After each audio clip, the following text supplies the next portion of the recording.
Welcome back to the Say Less Projects podcast, where you get to learn more about what we're doing as an organization, also getting to learn more about the runners and their stories and their why behind them doing something about it. And today I have the honor and privilege to have one of our 2025 relay runners here with us, Mimi Smith. Mimi, say hello.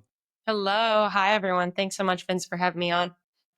Absolutely. And thank you for joining for the podcast, also for joining for the team. So we'll get right into it. Let's just start by kind of getting to know you, where you're from, why, how kind of like how you got into running to begin with. So just a little background information for those who may not know you.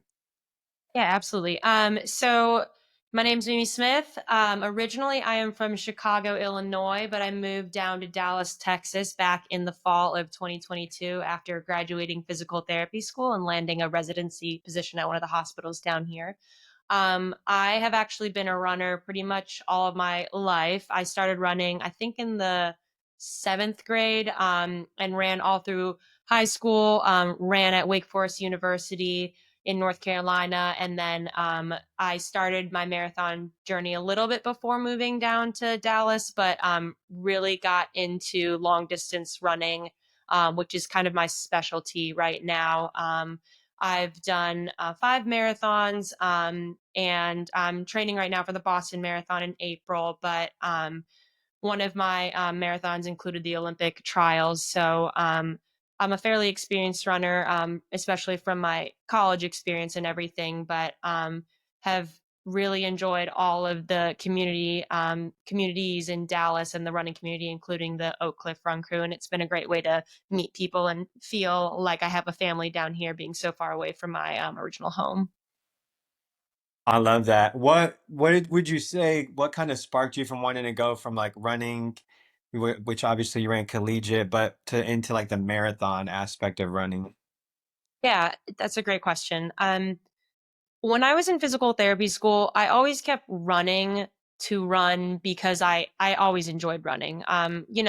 Doing any D1 athletics, if you've ever talked to an athlete, is extremely challenging, and there's a lot of aspects to it that can be hard when you're dealing with coaches, you're dealing with teammates. It's a very business mindset, because you're there on a scholarship and you sign a contract. So it was hard, sometimes finishing up through college, but when I graduated, I still always loved the running aspect. So I just kept running, just not racing, and just did it for me, did it for myself. And while a lot of my old teammates stopped running, I still just kind of had a passion for it. And I think it's just the next logical step is to bump your way up in distance. And on clinical rotations, when I was again in rural places over the country without friends or family, running became a safe space for me to occupy my time and have something to focus on. When you are lonely and going through hard school and whatnot. So it's kind of been although it's a hobby, I think it's sometimes been a savior in a different way to get me through harder times. And getting into the marathon was just kind of next cycle of something a little bit more challenging that I've never done before. So that's kind of what got me into it.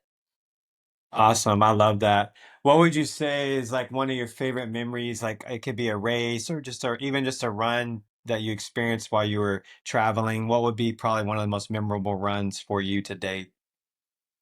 I would say my most memorable run was definitely when I ran the Chicago Marathon in 2024, and it was a PR for me. It helped me qualify for the Olympic trials, but outside of that, I think the reason that it was so fantastic and such an amazing experience for me is because it was returning to where I'm from. So we had so many friends and family out there. I had people I went to high school with I didn't even know would be cheering who I would see on the course. I run for Heartbreak Running Company and I had their gear on. And, if it wasn't every half mile, it was every mile someone was either saying, go Mimi or like, go Heartbreak. And, you just feel this euphoric feeling of when you're out there having a good run and people are there knowing you're there and cheering you on. And just being able to celebrate with all my family and stuff. So that was definitely the most memorable run, and being able to do that in your hometown is really something special. That's awesome. The Chicago Marathon is amazing. If anyone hasn't done it yet, I would definitely recommend it. And yeah, I saw the content that was posted from your run. It looked really cool. And Heartbreak always does a great job of supporting their store. Their store in Chicago is really dope. All right. Well, so for Say Less projects, let's get into that. So, what made you say less? Like when I asked you about running from Dallas to Austin, obviously that's a lot different than anything that you've done so far that you've shared. And so, what was kind of like the reason behind you saying yes or saying less to this opportunity to run for mental health?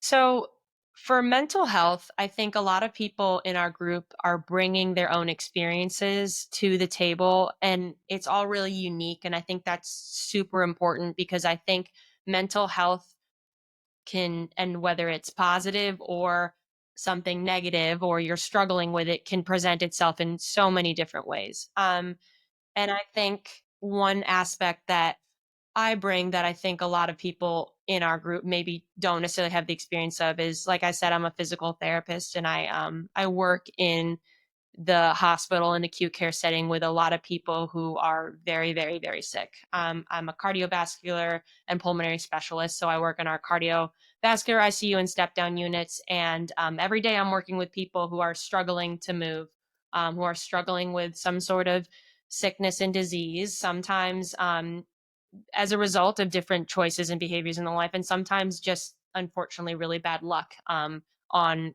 that was out of their control completely. And I think that movement is one of the most powerful things for people in order to feel control of their lives. And we all take it for granted of having it. And when you don't have it and you lose autonomy to do the things you want to do, it's extremely impactful, and it's pretty crazy to think about what some people have to go through. So I personally, for me, feel like I'm more myself when I'm running than I ever am at any other point in my life. And I've kind of made it a passion in my life to help others who are not able to do those things try to be able to get back to those things. And I've seen, people do, it doesn't matter what your goals are, right? Like for some people I work with, their goals are just to be able to walk to the bathroom because they can't do that right now, or just even sit up at the edge of a bed, or be able to tolerate sitting in a chair. And then you've got people who are able to run marathons or do ultra runs of over 200 miles, or you've got people doing Ironmans. And what I think is so unique about movement and having a goal and purpose is it gives you a reason to get up and do something and try. And I think that when you have things going on in your life that feel out of control, can be damaging your mental health, can be hard, I think movement is such a powerful way to build community and to give you a reason to get up and get going. Absolutely. I always think of like every time I run, whether it's morning or it could be raining, it could be cold. I always think about how like it's literally a privilege that we get to do this because you just brought up a point that I always think about. Like there's literally people who can't walk or they can't move the way we get to move. And a lot of times I think especially in the running space that that you're in particular, and that a group of us are in, that it can become a lot about your time and distance and all these different things. And I think that one thing that's important for us as runners is to always just get like rooted back into that reality that it's a privilege to even step on that line. It's a privilege to even do the things we do. And so I'm glad you brought that up. Has there ever been a moment for you personally? Obviously, someone might look at you, you're an example of someone who like your goals for a lot of not just female runners, but male runners as well. You're very talented. You have great times on your marathon, but like anybody, we all have things behind the scenes that we're working through. Has there ever been a time that you're willing to share about maybe that you're going through something and like maybe running helped you through it, or a story, just something along those lines? Um, yeah, that's a great question. Um, I would honestly just say when I moved down here to Dallas, I moved knowing not a single soul in Dallas. Honestly, I did not know a single person in Texas. I literally just moved here for the job. And um during the time my grandpa, who I was very close with, had just been diagnosed with liver cancer, and he ended up passing away within a month of getting that diagnosis. And I think I found out about it, I think the day before we were about to leave to drive down to Dallas. So um, it was a lot of stuff going on, just starting a residency, having a family member about to pass away, and being alone. And the week that I got down here, the first thing I did was I went to a running store and I said, "Give me your run groups. Where are they?" I didn't have a race in mind. I didn't have any plans of anything. I just wanted to run and meet people. And that same group, literally that next day I went, and that next day they invited me to a happy hour. And I think it just kind of went from there. And I think that just shows how in the running space and community, like we're all so inviting and welcoming. And it doesn't matter what your times are at the end of the day. Like, yeah, maybe I'm going to be a little bit ahead of you on a run, or there's going to be some people ahead of me, but like we're all there to celebrate each other's goals. And that's what it's all about. I think that's what's so great about running is everyone's goals are so independent and specific to them that it's about being able to work as a team and help each other build each other up in order to help that person reach each other's goals. And I think that if I didn't find that run group in Dallas, I don't know if I would still be here. They've definitely made it the reason why I've wanted to stay here and extend my time in Texas. Yeah, I love that. One of the things that I'm grateful for you, like me and Haley talk about how crazy it is. Like you said, like yeah, you're faster or you're doing Olympic time trials, but I think one thing is that all of us appreciate about you and the running community, especially here in Dallas, is like you're so humble and willing to give advice. I mean, I remember you texting me before I had my big run at CIM and like really encouraged me and gave me advice and tips. And so like for people who are maybe struggling with mental health issues right now, or maybe they're just in a rut, what are some ways you feel like, or what are some like, are there any mantras or things like when you go out and run, how do you apply your runs to like help you, whether it's clearing your head, do you talk to yourself, do you listen to music, like what's kind of like your flow?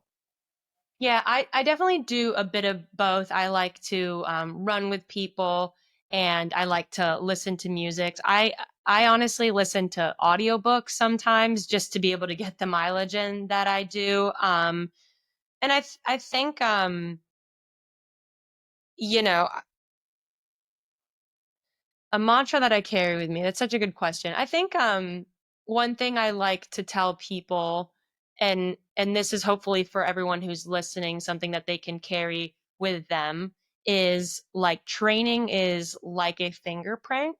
And every single person, even though there's routine things that you can follow and programs that you can run, I think that you've got to make it work for you. And while it's super, super hard to not compare to other people in any aspect of life, but especially in running, to compare to, oh, how much mileage is this person running? What are they doing? They're not also doing the same life as you are. They're not doing the same job. They don't have other responsibilities outside of work. And so, um, you know, make what works work for you. I have to get up early in the morning to do runs. That doesn't mean just because I'm getting up early that I'm more like, other people are lazier. If you got to run midday, that is totally fine. I know there's like a big thing about getting up in the morning, right? Go whatever time works for you. If you need to be a late night runner because that works better for you, do that. If you need to do less mileage and more strength, do that. More mileage and maybe can't fit in the strength stuff as much because of work stuff. Whatever it is to you, we're all doing it differently. So, um, you know, I take that mantra around with me because it's really easy in the running sphere, especially at some of the times that I'm running, comparing it to see what other people are when we're kind of trying to compete to get these spots. So that's just a good mantra to have, I think, in general with running. Yeah, I love that. That's so good. So for the relay, what would you say you're most looking forward to come May when you guys get in the van and go out and run the 230 plus miles? What's something you're looking forward to personally? I'm looking forward to, I think we're going to do a lot of planning. And I think we're going to have to throw a lot of it out the window because it's not going to be what we say. And I'm excited to see how everyone comes together and works as a team to get it done. And we're all meeting. I would say I know some people really well in the group, and I don't know. I've not met some of the people, so in itself, to be able to come together as a team when we didn't really know each other beforehand, even though we're going to try to do some bonding stuff before, and I think that's going to be really cool and make it that much more special when we get there. To know that we kind of had to work our way through some things and figure that out as a team, I think will be really cool. Yeah, you are gonna be like reality TV Yeah. while we're filming you guys. What are some ways people can support you? Obviously, we have the donations, but is there anything else that maybe it's even something beyond Say Less? Is there anything going? Is there other ways people can support you right now, just in your efforts to run and champion mental health? It's a great question. I mean, I would say for me, a couple of like side projects that I've been working on to try to just get more attention to all different types of runners in the community is we're collecting running stories and bibs and trying to create some material to profile cool different racing bibs.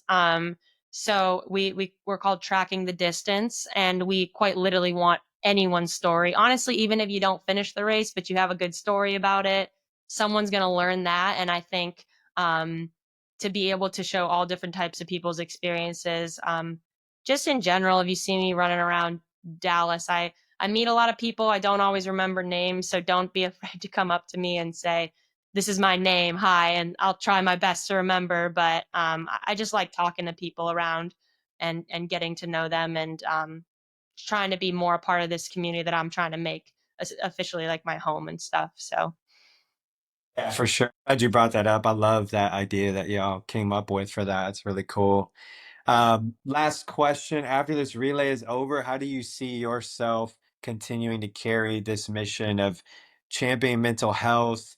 Where obviously we also have the suicide prevention aspect of it, but I think the mental health part kind of resonates for you and all of us, really. But is there any way you kind of see yourself continuing to carry that mission forward, and how would that look? I mean, depending on some of the things that we do in order to fundraise, if it could lead to bigger questions of how can we sustain different events in order to fundraise, can we get more involved with that in the community and make it again, like I know for you, Vince, we're trying to make this a year on thing, right? And keep it going.